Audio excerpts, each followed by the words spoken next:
Hello and welcome to Biorusage Lessons. Today we are going to be talking about sex. Actually not sex, the sex linkage, which actually is not about sex linkage, but more about gender linkage. Basically, we are going to be talking about characteristics that are linked to the gender, which in English we say sex linkage, in Portuguese we say ligado ao sexo. So this is what we're going to be doing here. Basically, it's what is linked to gender. For us to start this here, we have to talk about gender determination. You probably already know this, but we have to reinforce it, that in humans, gender is determined by chromosomes. There's a pair of chromosomes that determine gender. If you have two X chromosomes, which is the last pair that we pair up in a karyotype, you're going to be a female. If you have one X and Y, you're going to be biologically a male. So this is how gender is determined in humans. Actually, this is how gender is determined in every mammal. Okay. About other species, it depends. Other groups like insects, it vary. So there are different ways. And alligators, for example, has nothing to do with chromosomes. It has to do with the temperature of the nest where incubation happens. So, okay, so this is how gender is determined, right? So you see here, this is female. They have two identically sized sex chromosomes that are going to be one chromatid only before interphase and preparation for division, or this is going to be looking like X's if it's after the preparation for mitosis and interphase. Okay, and males, they have this. They have one X chromosome, which is identical to the other, and they have one that's a small chromosome that don't have a part that the X chromosome has. So we say that this chromosome Y here has a place that's non-homologous to the X chromosome. So there is a place here that there's no homology. So this here is the sex chromosome. Okay, X or Y, they're chromosomes. All the other chromosomes, they're going to be called autosome. So if a condition is autosomic, means it's in any of the other 22 chromosomes in humans. If it's sex-linked, it's in the XY chromosome. Most often, we are going to be talking here about characteristics that are in the X chromosome. And if it's sex linkage, it means that it's going to be in this part of the chromosome that has no homologous in man. Because if it happened in this part here, there will be homologous in man, and then it wouldn't behave like a sex linkage. It would be in the sex chromosome, but it wouldn't behave as if it was a sex linkage gene. Okay, so females are XX in humans, males are XY in humans. Okay, so if there's a locus of a gene, the place of a gene that is the portion of the X that's absent in the Y, what's going to be happening? So they are going to behave differently from the other autosomic genes. So let's take a look on this with examples. So we have here a gene that we have over there. The locus is in the X chromosome, not homologous to the Y chromosome, and it's recessive. So what's going to be happening? The male has one recessive, the female has one recessive, but so in this case, the male recessive allele is the only one that's in there. There's no chance that there will be another one being a dominant variant of this gene that's going to say, no, don't express the recessive, let's express the dominant one here. So the recessive in this case, it express. So for a man to have a recessive sex-linked condition, it's enough for it to receive from his mother one recessive allele. So receiving one has the condition. While the female received one over here, could have received from father or mother, and okay, the female, the recess will express, but only if the other one is also recessive. So if the other one is dominant, no expression. So in this case, the female is going to express only if it has, if it's homozygote recessive, so receive two of them. So for females, it's going to be much more difficult for them to express sex-linked recessive condition because they need to receive from one parent and from another parent to be able to develop that condition. While males, if they receive from the mother, that's it. They express the condition, okay? So in sex-linked recessive conditions, the expression or the show up of the phenotype that is recessive sex linkage is much more common, because if he has one recessive allele, that's it, he receives it. But the female, they need to receive both, so it's more unlikely. For example, if a condition shows up, an allele has a frequency in the population that shows up in people in 1 in 100, if it is sex linked, if it's in the X chromosome, it's going to show up 1 in 100 in male. Okay, so 1 in 100, there is 1 in 100 males are going to be expressed there, because if he receives one, it's going to be happening. But the females, they are going to have 1 in 100 chance of having it here, and another 1 in 100 chance of having here. So the chance of female to express this is going to be 1 in 100 times 1 in 100, which is going to be 1 in 10,000. So it's much more difficult. Let's talk about a specific example. There's a condition called color blindness that in high school, it's the color blindness we're going to be studying. It's basically the red-green color blindness. Basically, people have a difficulty to recognize the difference between the red and the green. They still see color, they see the blue, they see other colors, but the red and green, they mix up, because the cone cells that are capable of distinguishing the red, the green, and the blue in their eyes, they don't work very well. They have a problem, so it's not going to be expressing. But they see colors, not like there are conditions that are I don't remember the name now, but people that don't see any color at all. But that's not the one that are going to be playing here. The one that are going to be playing here is sex-linked color blindness, so it's red-green color blindness, okay? Which is the most common one, by the way. So let's play here a little example in a family that someone is colorblind. So let's see the inheritance of color blindness in this family. Oh, look, there's a guy. The guy there is colorblind. And then the question is, what's going to be happening to the inheritance of this in the rest of the family? What are those people down there going to have? So if this guy is colorblind, his X is small c, Y. This is how we express the colorblindness gene, the colorblindness allele. We put the X, and on the top of the X, we put the big C or the small c. So this guy is colorblind. The female over there is not colorblind. She's X big C something. She may even be a carrier for colorblindness, but we don't know. We don't have the information. What we know is that she is not affected over here. They had kids, okay? So the male over there, they are X big C because they don't show the condition. The females, they also don't show the condition. So that means that they inherited the X big C from the mother. So X big C, X big C, X big C. They received it from the mother, and they received the X small c from the father, because females always receive the one X that the father has. So in this case, it's almost likely that this female, the mother over here, was homozygote dominant for colorblindness. But we don't know, we don't have the information, and it doesn't matter. What matters is that this woman here, she's a carrier.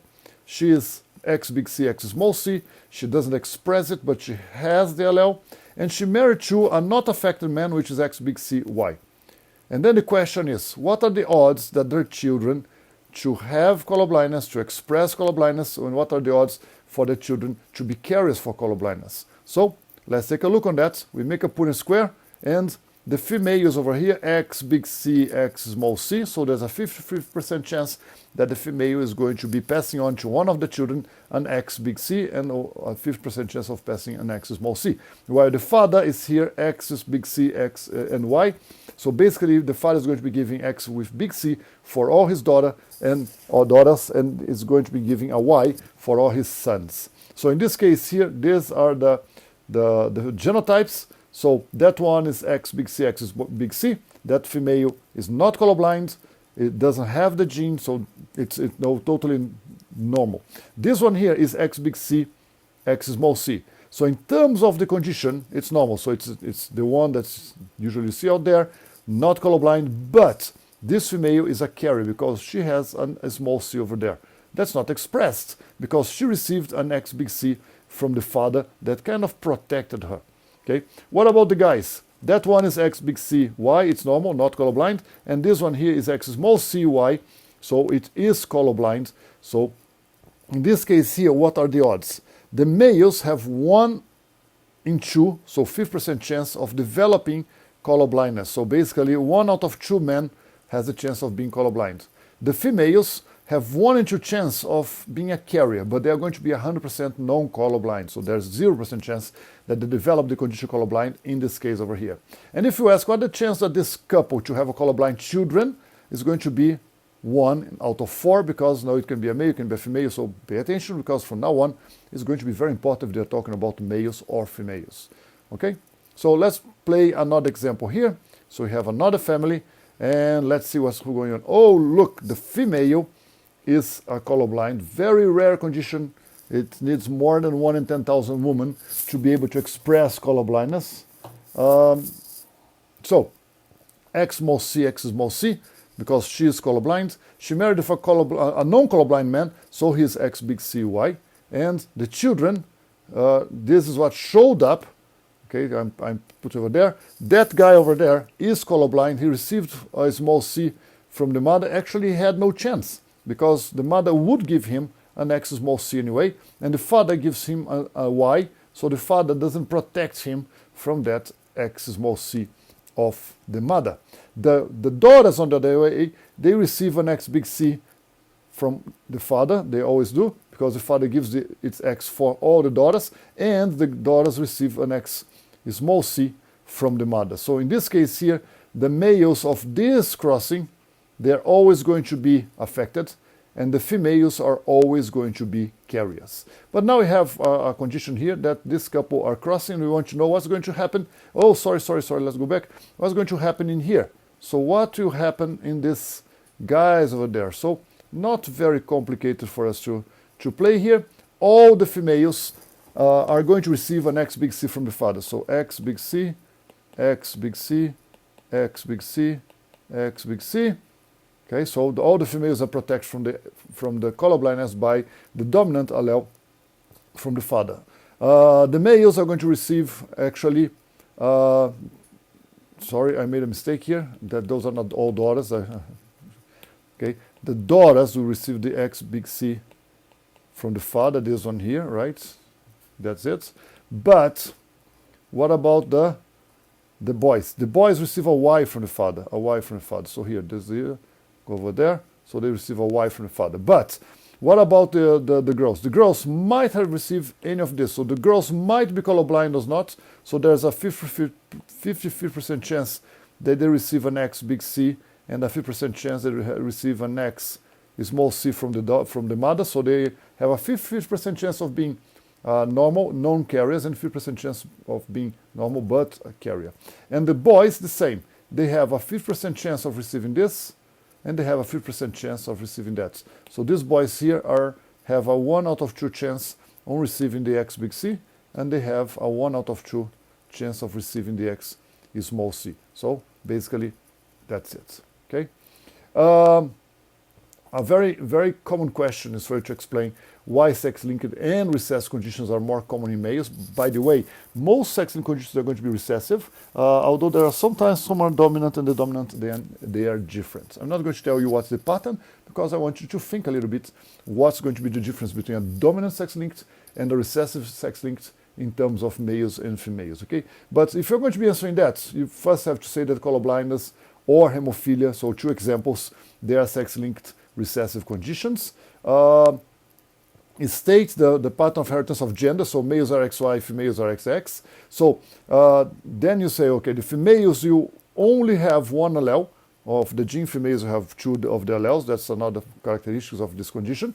And if the male gets 1 allele from the mother, he will have the condition. So all it takes for a male to be affected is to have a carrier mother. If the mother is carrier, is heterozygote for the condition, he has a 50% chance of developing the condition. While the females, they are only going to have the condition if they receive the allele from the mother that should be at least a carrier, just like the males, but also receive from the father that should be affected from it.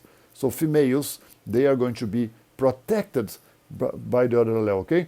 A male may be affected by simply having a mother that's a carrier, and the father will need to have a mother that is at least a carrier and to have a father that was affected by the condition. Okay. Finally, the condition that affects, for example, 100 males, that's a good example for you to do, it's quite easy. They affect roughly 100 to the power of 2, or 1 in 10,000 females. So that's a good example for you to mention. By the way, these are the odds of color blindness for red and green. It's about 1 in 100 males, a little bit less than that, and it's about 1 in 10,000 females to develop the condition. Okay. Another condition that's sex-linked recessive is hemophilia. Hemophilia basically it's a difficulty in clotting the blood because of defects in one of the clotting factors. And if you have the sex-linked hemophilia, then you're going to have strong difficulty in clotting when you bleed. So basically, it is a sex-linked condition. Queen Victoria, yes, that one of England, she was a carrier for hemophilia. So in her descendants, that includes the actual royal family and Queen Elizabeth, that just passed away, that lineage, all of them had many cases of guys that were hemophilic. And by 200 years ago, 100 years ago, that was practically something little. Leopold died by the age of 31 because any major bleeding will make you bleed to death. Died at the age of 1, age of 3, 33, 23, 56, age 4. Oh, this one lived a lot for someone with hemophilia, probably was very well cared. This one was murdered, so you don't know what age. Age 21, age 20, 31, age 20.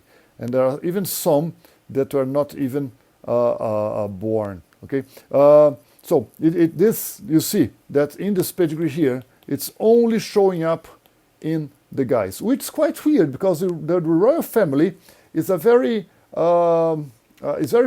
prone for inbreeding. No, it's a very kind of incestuous family. They marry with their cousins, so it wasn't very difficult for you to have a carrier mother marrying with an affected father and ending up having an affected female, but apparently didn't have. So yeah, so they have more luck than wisdom in that sense. Okay, so I hope you enjoyed it.